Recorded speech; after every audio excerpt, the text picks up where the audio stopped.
Throughout history, Russia has enjoyed a leadership of generals who graduated from some of the world's top military academies. Fortunately for Ukraine, the only school Russia's current military leaders graduated from was Clown College. This is the dumbest reason why Russia is slowly losing the war for Ukraine. Russia is by far the superior military power to Ukraine.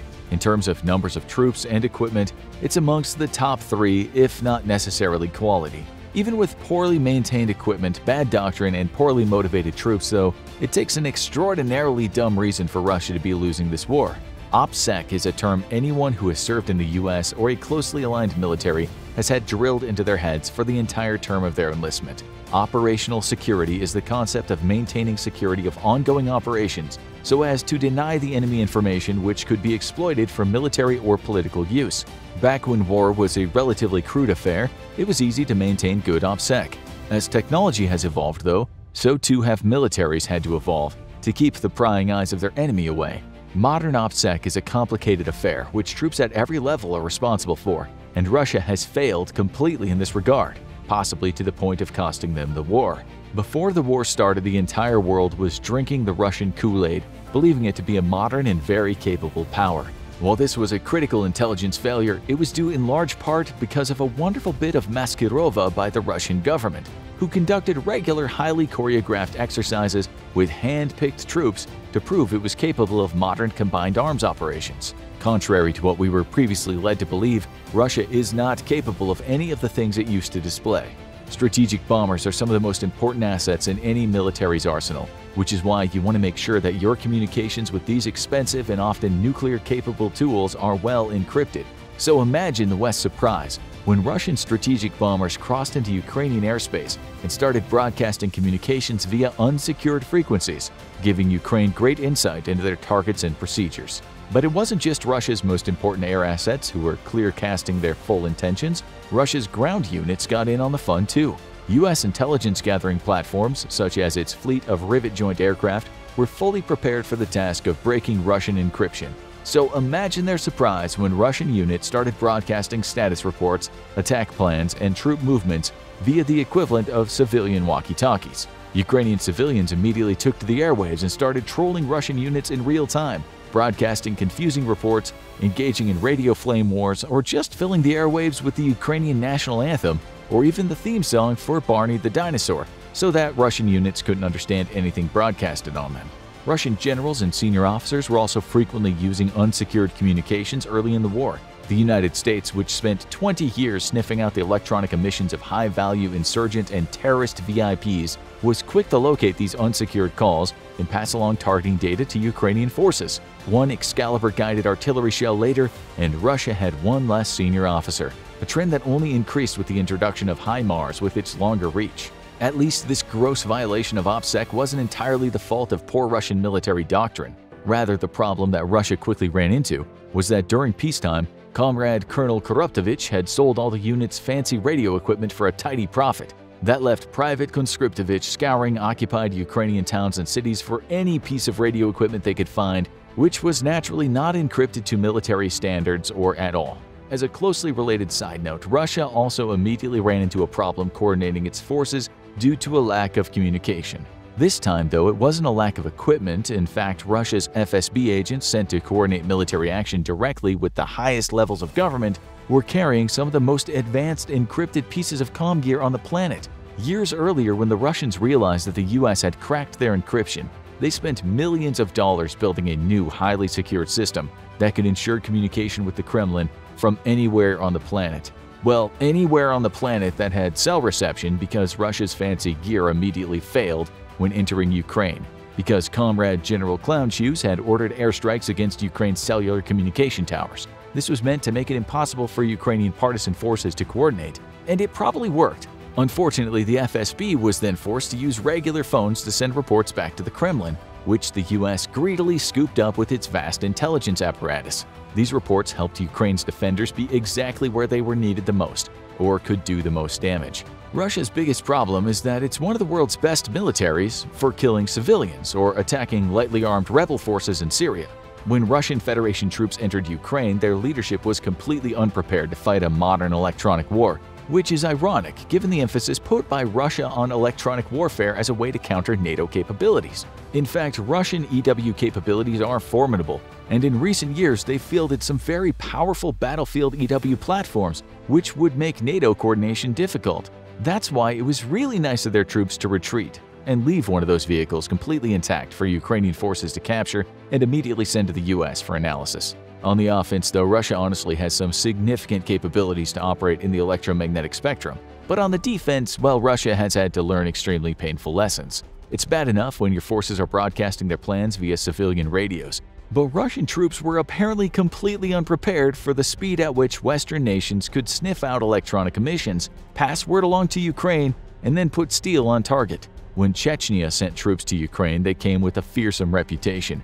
And to their credit, there truly are no more fearsome TikTok warriors than the Chechens. These guys used to upload a dozen videos a day showing off their equipment, boasting of their battlefield prowess, and commenting on the cowardice of Ukrainian defenders. They upload much fewer videos now, mostly because a lot of them are dead. However, one Chechen commander just couldn't wait to get back to the rear area before uploading his latest TikTok, and after completing a military operation, whipped out his phone to brag about the great defeat his forces had just delivered to the Ukrainians. Apparently, nobody told the Ukrainians they'd been defeated, because halfway through his live stream, they raised a polite objection to his comments in the form of a 105mm precision-guided artillery shell. By live streaming, this soldier was effectively giving precise targeting coordinates to within a meter or two to the Ukrainian artillery, and they were more than happy to respond. The incident was captured on live stream to the shock of his audience. The Chechens aren't the only invading forces who are finding their love of social media is getting them killed, though. Early in the war, as the Russians advanced on Kyiv, many Russian soldiers began making cell phone calls or uploading social media posts while on the move. This not only allowed Ukraine to track Russian forces in real time, but in more than one instance it helped home in missile and precision artillery fire on Russian positions. According to Ukraine's intelligence chief, these cell calls and social media posts helped a lot when they were targeting Russian forces. It's not just Russian forces shooting themselves in the foot, though. Russian journalists have been happy to do their part to help Ukraine win as well. Famously, Russian reporter Alexander Kots did a live piece on a brand new mortar carrier being fielded by the Russian military. This allowed Ukrainian forces to discern its exact location and then later lure it out of hiding only to destroy it with a precision attack. Kots would go on to deny that his report was to blame, but it seems a strange coincidence how immediately after his reporting, the Ukrainians were able to locate this fancy new piece of gear and give it a very early retirement. Russian war reporter Sergei Sreda, though, saw what Kots had done and said, "Hold my beer." On tour of the occupied areas of Ukraine, Sreda was invited to the local headquarters of the infamous Wagner private military company in Popasna. Better suited to killing civilians in Syria than fighting a real war, Wagner was a good host for the Kremlin propagandists, though, who eagerly snapped a photo of himself shaking hands with one of their leaders. While he was at it, he made sure to get a cool new pic for his Tinder profile alongside of some of Wagner's best and brightest. Unfortunately, nobody involved bothered to think about the fact that the photo included the exact address of the building housing Wagner's HQ. Perhaps unsurprisingly, immediately upon uploading, Wagner received a new visitor. This time, though, it was Uncle HIMARS. The building was completely destroyed along with an undetermined number of Wagner mercenaries who honestly probably saved themselves a lot of effort dying behind the front lines rather than directly upon arriving at the front lines, as is historically the case. Russian tourists have gotten in on the effort to help Russia defeat itself, and back in August, one Russian tourist was of great service to Ukraine's defenders. On holiday in the occupied Crimean Peninsula, this unnamed tourist snapped a cool photo of himself near some military vehicles. Thoughtlessly uploading the photo online, Ukraine was able to identify the vehicle in the background as an S-400 launcher, and using the photo's metadata, get an exact location on the air defense unit's location. While not immediately destroyed, being able to map out Russian air defenses would later give it the ability to target them thanks to American high-speed anti-radiation missiles. Russia has proven it is stubbornly resistant to learning from its mistakes, much to Ukraine's gratitude.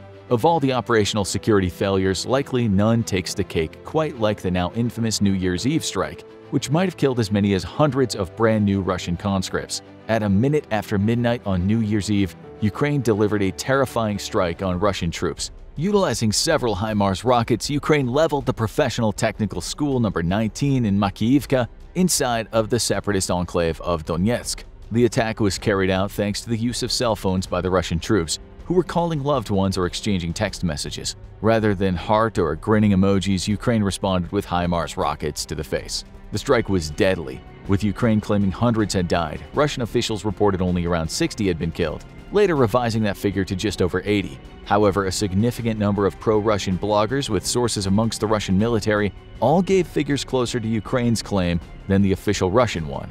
The strike was devastating, but it was helped along by the fact that Russia's military leaders are a bunch of doorstops. Some genius comrade colonel had decided the best place to store ammunition, including artillery shells, was in the same place housing a large concentration of troops. The initial strike would have caused large damage to the building, but the resulting secondary explosion sealed the fate of what's likely hundreds of Russians who got to live for exactly 1 minute into 2023, all freshly arrived to Ukraine. Adding to the tragedy is the fact that such a large concentration of troops in range of precision artillery should never have happened, especially not on top of an ammo dump. But then again, this hasn't been a video about why Russia's military leaders are the brightest on Earth. What shape is Russia's military really in? The reports from both Russian and Western sources aren't painting a good picture. Russia's casualties have been staggering. Casualty reports are typically kept highly confidential during the height of fighting, and both Russia and Ukraine have kept their casualty figures classified. For both nations, it's a matter of morale, but for Russia, it's even more critical to hide the truth about the real cost of its special military operation from both its military and its people. Most estimates place Russian casualties at around 100,000, with 25% of those being killed in action. Recently, the EU estimated that Ukraine itself had suffered 100,000 casualties, and its estimate is believed to have been based on some level of intelligence gathering. Ukraine was quick to protest, and the EU quickly redacted its report. However, if there's any truth to it, then there is no conceivable way that Russian casualties aren't significantly higher than this. For most of the war, Ukraine was on the defensive. Simple battlefield arithmetic states that between peer adversaries, the side on the offense is going to take on more casualties than that on defense. So if Ukraine has suffered 100,000 casualties, Russia is likely to have taken anywhere from 50% to 100% more by the simple nature of war.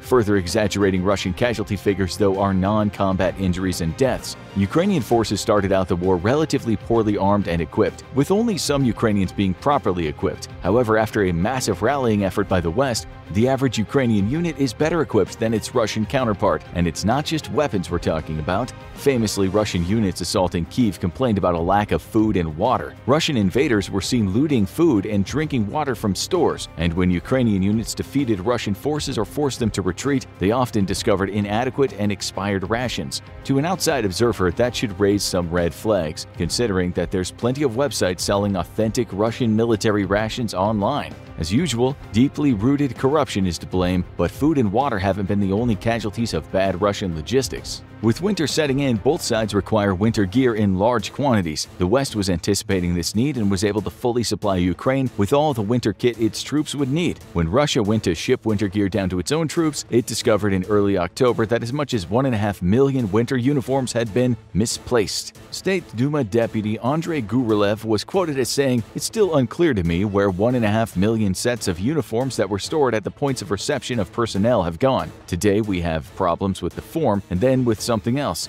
It was all there. Where did it disappear to? No one anywhere can explain this in any way." Gurylev, however, should have not been as surprised as he appeared to be, given that corruption in the Russian army is rampant and stealing supplies is basically a tradition. During the wars in Chechnya, Russian soldiers would strip their own vehicles of valuable wiring and sell it in local markets. They'd even steal large amounts of ammunition, grenades, and even RPGs to sell them at the local markets, even though most of that equipment would end up being used against their comrades. Any missing gear would simply be chalked up to clerical errors or destroyed in combat, with army personnel fully in or intimidated into the grift. There is some concern that Russian soldiers are not properly equipped or fed for wintertime conditions. One video making the rounds from a Ukrainian drone shows strong evidence of what might be hypothermia amongst Russian troops. In the video, the Ukrainian drone drops a grenade into a mass of sleeping Russian soldiers who are huddled together for warmth. When the grenade explodes, though, only one of the soldiers attempts to get up out of the hole, with the rest barely showing any signs of life. Many observers have pointed out the poor quality of winter gear the soldiers are wearing in the video, and that it would take something extreme like hypothermia to simply not react to a grenade exploding literally right next to you. As winter intensifies, a lack of protective equipment is going to take an even greater toll on Russian soldiers, especially as Vladimir Putin and his generals plan a major offensive to try to knock Ukraine off its heels. Russian equipment isn't faring much better, though. Shortly after the start of the war, it became clear that Russian incompetence and corruption had taken a serious toll on its equipment stockpiles. Vehicles were famously abandoned on the side of the road because of one fatal flaw: their tires. Many captured vehicles displayed clear sign of tire rot, which is caused by the rubber weakening when exposed to the sun. In order to avoid this, vehicle maintainers rotate vehicles regularly so that one side of the vehicle isn't always facing the sun. But low-quality Chinese-made tires also took their toll on Russian vehicles, with one particularly famous incident of a multi-million-dollar air defense vehicle abandoned because its tires went bad. Turns out many Russian vehicles were using cheap Chinese tires that were not rated for the vehicles they were installed on, and unlike Western manufacturers, their tires were not X-rayed and analyzed for structural defects that would jeopardize their performance. This isn't a case of the Chinese just making bad tires, though, as they manufacture perfectly good tires for their own military vehicles, but rather a clear case of Major Koruptovich simply pocketing the difference between purchasing the intended high-quality tires and the cheap ones. Russia's once-feared tank force have also fared extremely poorly in Ukraine. Russia's tank losses are estimated at around 1,500, an absolutely apocalyptic rate of tank loss for any modern force. Current estimates predict that if sanctions were lifted tomorrow, it would take Russia as much as 10 years to fully rebuild its armored forces. While it would take much less time to field less capable but much lighter forces, it's important to remember when talking Russian reconstitution that the nation is still the world's second largest arms exporter and has great industrial capability to rebuild. But that itself is contingent on many factors. Not least of all is the fact that sanctions have taken a deep bite out of the Russian economy, with the economy fallout only set to worsen over time. Russia's GDP is expected to shrink by 3% this year alone, and its inflation rate could hit 14% or higher again next year. Even more troubling, the EU has imposed a ban on most Russian energy exports and capped the price of Russian oil at $60 a barrel. While the rest of the world is not beholden to this cap, many who are closely aligned with the West are expected to abide by it. Even more importantly, though, anybody who imports Russian oil via Western infrastructure or on ships insured by Western firms is legally beholden to the price cap. The move is going to take a serious bite out of Russia's finances, whose economy is disproportionately dependent on the energy sector, with as much as 60% of the government's revenues coming from the sale of energy exports. Further, sanctions on technological goods needed for modern weapons makes reconstitution of forces a more difficult and much lengthier affair. The problem with Russian armor, though, isn't limited to the difficulties in replacing them. Russian tanks have proven to be fundamentally flawed when facing modern threats. Today's anti-tank missiles typically attack in top attack mode, meaning they pop up into the sky when fired and come down directly on top of the tank's thinner turret roof armor. This is a significant problem for Russian tanks, as their autoloaders use a carousel mechanism to store the ammunition that rings the turret, meaning a direct hit that penetrates the armor will explode all of the ammunition, instantly disintegrating the crew and sending the turret flying. This may not be as big of a problem when facing enemy tanks, but with the propagation of modern ATGMs in today's battlefield, it has made Russian tanks death traps for their crews. Ironically, a Russian tank today may be safer facing off against a peer tank than light infantry, precisely because of the ATGM threats. Russia's issues with tanks also highlights another major problem with Russia's military, which has yet to be addressed. Long believed to be a capable modern combined arms army, Russia has proven that it is in fact incapable of fighting using modern doctrine. At the start of the war, Russian tanks operated unsupported by friendly infantry, which left them extremely vulnerable to hunter-killer anti-tank teams. Since then, things haven't improved very much, and the influx of 300,000 poorly trained conscripts isn't going to make Russian doctrine change anytime soon. Russia pretended to be a combined arms army, but today the illusion is shattered and Russia can no longer keep up the facade. This means that ironically, Russia's forces are faring better today than they were 6 months ago. Playing to its true strengths, Russia has reverted back to its old doctrine of using artillery to blast an opponent into submission, and here Russia has held a significant advantage during most of the war. Ukrainian estimates have placed Russia's advantage in artillery as high as 20-1 when the fighting started, with many soldiers reporting that for every one shell they fired at the Russians, they responded with dozens back. but that ratio seems to have equalized. Today, Russia is engaged in fierce fighting around the small town of Bakhmut in the east. The fighting around the town has become the source of most of our insights into the current state of Russia's capabilities. Here, the Wagner private military company is leading the charge and is largely responsible for the difficulties Ukraine has had in defeating Russia's attempted offensive.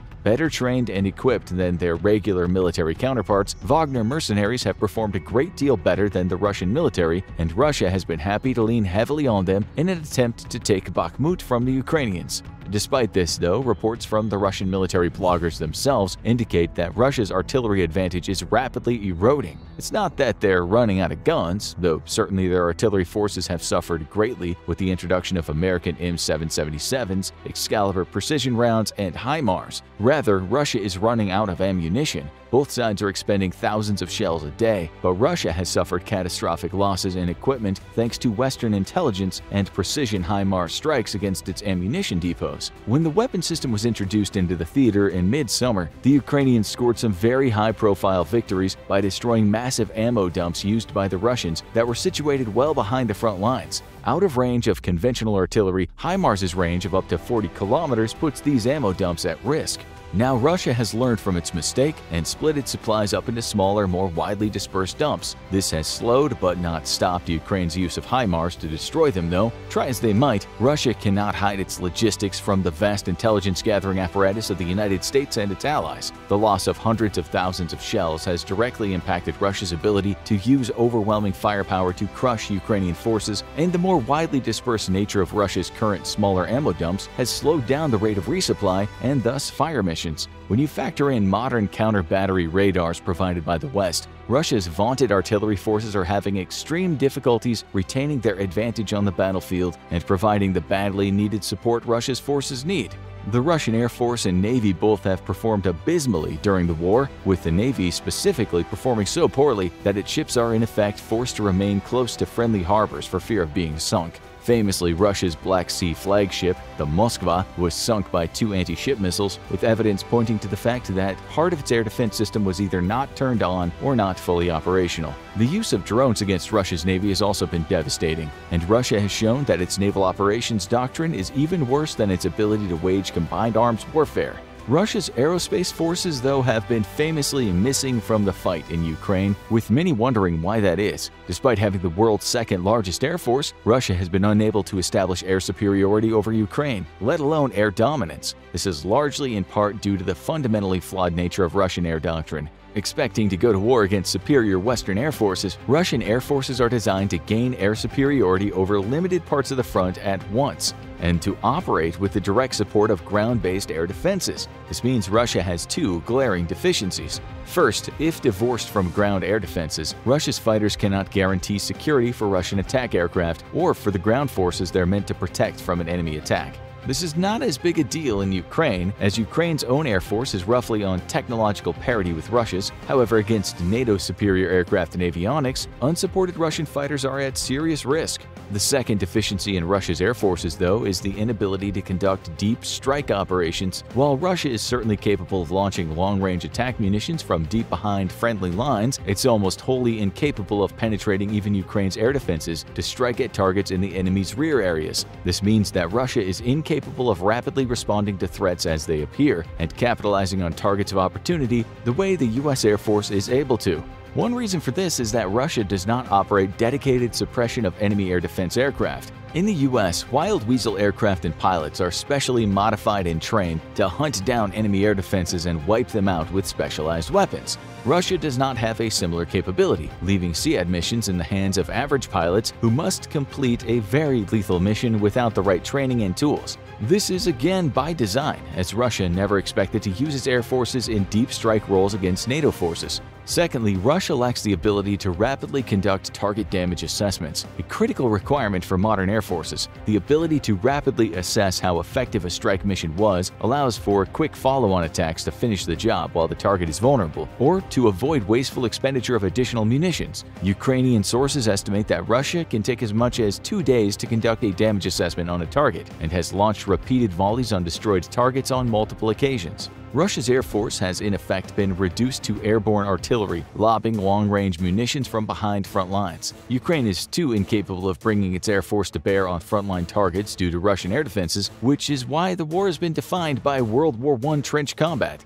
Today, Russian forces seem to have slowed Ukraine's counteroffensive down to a mere crawl. The influx of 300,000 conscripts combined with winter weather, making the terrain too muddy to drive on, and a necessary operational pause for Ukraine to regroup and rest its forces have given Russia some breathing room. But Russia has been forced to send these conscripts to combat poorly trained and unprepared, as opposed to the 6 months or so of training that Ukraine's own conscripts drafted at the start of the war have completed under the supervision of Western training staff. To make matters even worse, Russia has sent much of its own training staff to the front. This means that what conscripts do get training are getting it from inexperienced trainers. Poorly trained conscripts are not good for offensives, meaning that Russia will likely be able to present significant challenges to Ukraine's continued offensive, but be incapable of carrying out any of its own. It'll have to rely on regular army units to do that, and that means pulling them from the front to allow for reconstitution of forces and to give them a badly needed rest. With a second draft expected in January and strong indications that Russia will attempt another major offensive around that same time, the next few months will likely decide the fate of the war.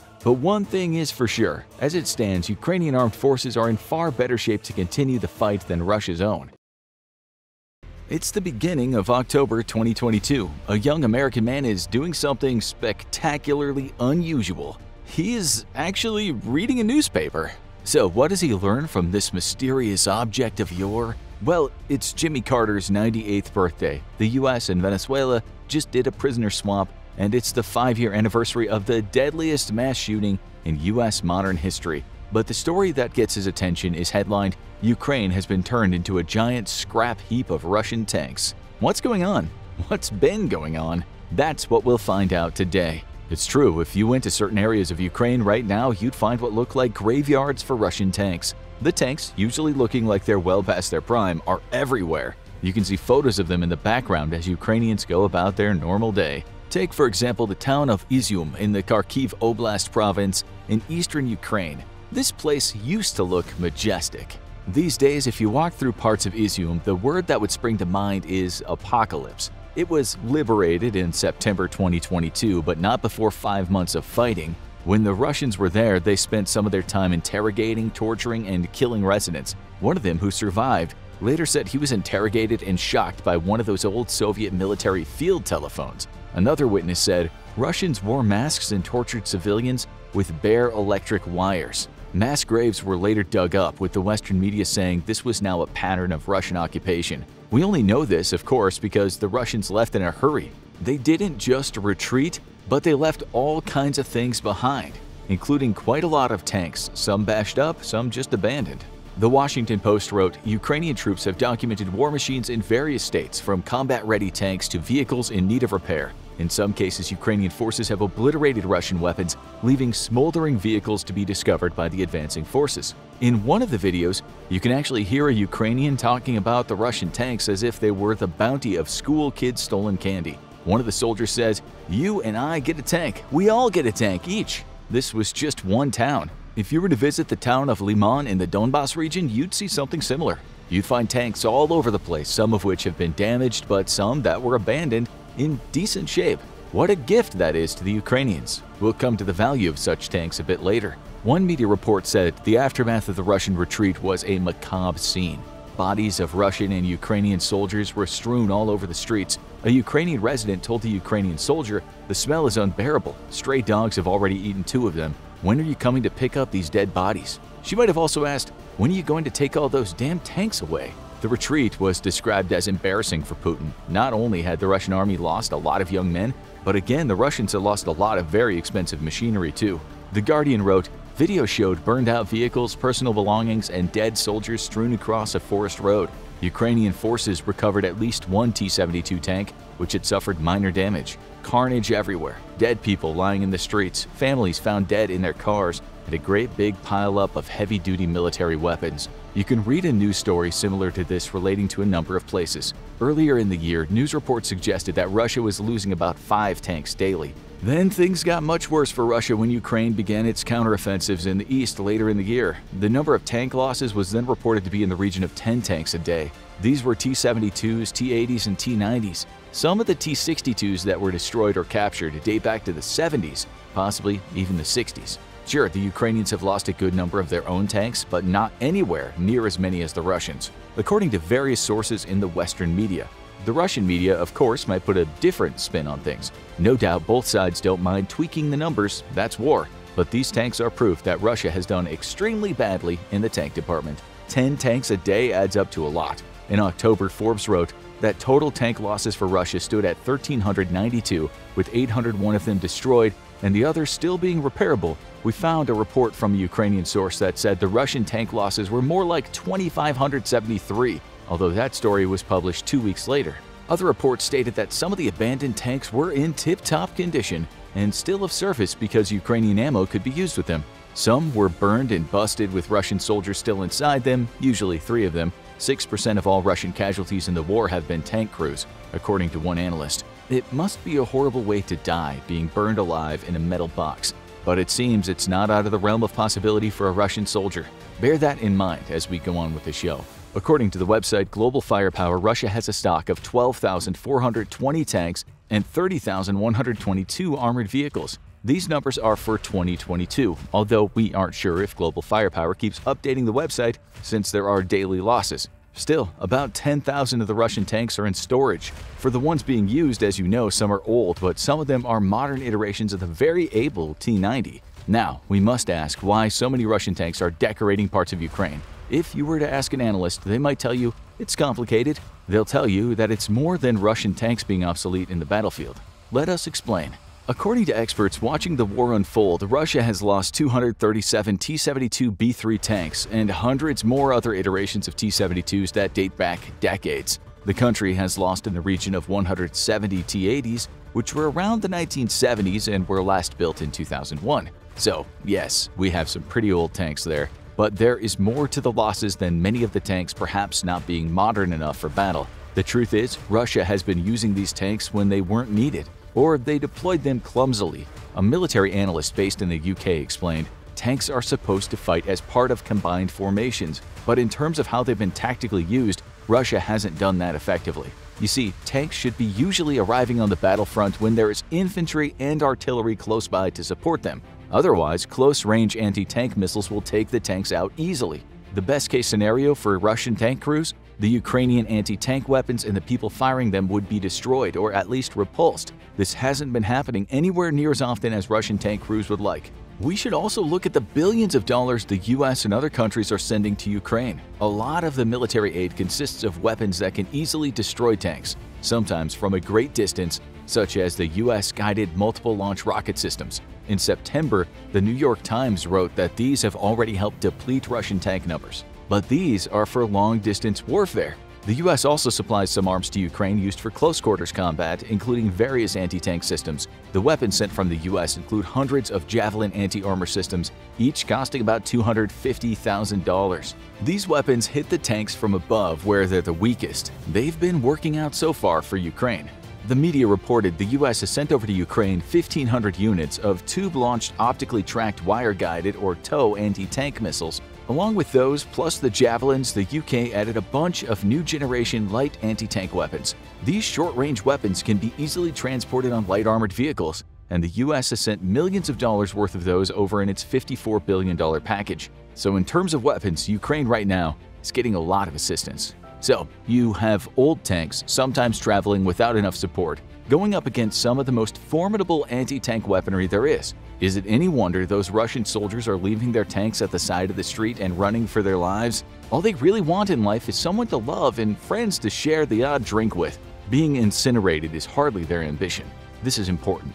The mental aspect, that is. This isn't the 1940s. Soldiers are not like they used to be, and their commanders are not anywhere near as brutal. Sacrificing oneself for your country seems like a raw deal these days. Although, it has to be said, back in the day, many Red Army soldiers hated Stalin and so weren't overly keen on fighting for him. Some are feeling that way now because, as we said, times have changed. Plus, some young men don't see Ukraine as a threat. Not a threat like the Nazis were. Some of them are more than willing to give up a hunk of their metal rather than be burned inside it. Some feel like they're being ordered around by idiots, pretty much sent to their deaths. As we said, the Russian war plan hasn't so far been great. Many news services are reporting about Russians who are no longer willing to fight. One of them told the BBC in May, "I don't want to go back to Ukraine and kill and be killed." He explained, "We were like blind kittens. I'm shocked by our army. It wouldn't cost much to equip us. Why wasn't it done?" He said so often they were told to move forward without any previous reconnaissance and with no protection.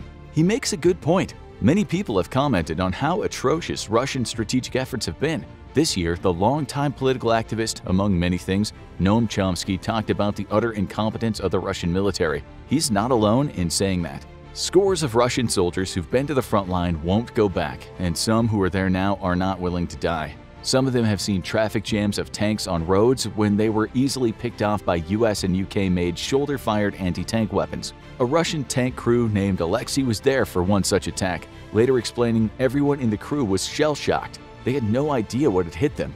This sounds like shooting fish in a barrel. What you have is inexperienced young men taking orders that even to them don't seem rational, moving around in old tanks against some of the best anti-tank weapons in the world. It used to be that tanks were the best things for taking out tanks, but now these lightweight weapons seem to be able to do the job, and Ukraine is being sent them all the time.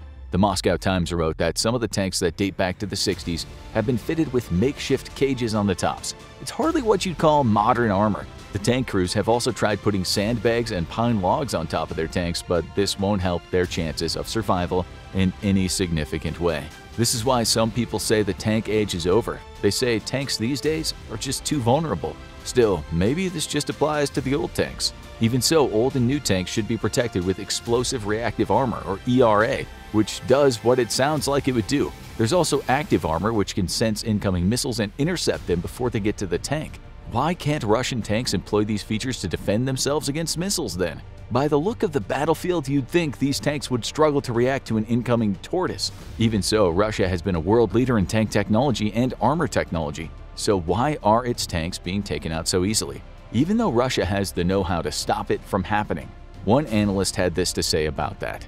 The heavy attrition of Russian main battle tanks in Ukraine is highly likely partially due to Russia's failure to fit and properly employ adequate explosive reactive armor. It is highly likely that many Russian tank crews lack the training to maintain the ERA, leading to either poor fitting of the explosive elements of it or being left off entirely. So, this is more a human failure than it is a hardware failure, but it's more likely a bit of both. It might be down to money. Can Russia afford to protect its tanks the way they should be protected? Half the world is helping Ukraine in this war, and almost no one is helping Russia. Over $100 billion has been sent to aid Ukraine in total. The amount of weapons in those aid packages is staggering, way too many to list here. But be assured, the Western arms industry and its shareholders are having around-the-clock parties with by-the-minute champagne toasts, just as Russian soldiers are being cooked alive by their weapons because no country is sending aid to Russia. But there's more. If you look at the video footage of Russian tanks being blown up, or if you take a close look at the dumped tanks, many of them have ERAs. Some don't, but that's probably because Ukrainians had already stripped them down. What does this mean? Well, firstly, there are various types of an ERA. Some are better than others. Also, ERA will help, but a strike can still be catastrophic. A missile can still lead to a deadly pop-top, which means the turret is blown off. The sad fact is, for Russian soldiers, their armor is less effective than it should be. 8 times less effective than a NATO tank, according to one expert. This means that the catastrophic kill rate in Russian tanks, especially the older ones, is really high. With the older tanks, it's more than just poor ERA or poor ERA management, but the tank's other attributes that are less than desirable. But as we said, it's more than just hardware. If you ask any analyst right now who knows this war inside and out, they'll also tell you that crappy tactics and appalling morale among troops count for a lot when it comes to that deathly landscape of fallen tanks in Ukraine. As for substandard tactics, Russian tanks often do a follow-the-leader movement, and that has been leading to bunch-ups, the fish-in-a-barrel formation. We made that formation up, of course, but you know what we mean. On top of that, as we said, you have lackluster coordination with infantry and artillery, which is just asking for trouble. Russia has done this time and again. Their tanks have been huddled up, left out in the open like blind mice among well-armed pigeons. and the majority of time they haven't even had the slightest bit of camouflage. The era of the tank may not be nigh, but if you think Russia has the time and money to redesign tanks to make them less vulnerable, you'd likely be wrong. Still, Hitler did once underestimate Russia's weapon-building prowess. Right now, the worst job in the world has to be a Russian tank crew. Now you need to watch why life inside a tank sucks, or have a look at US World War III plan.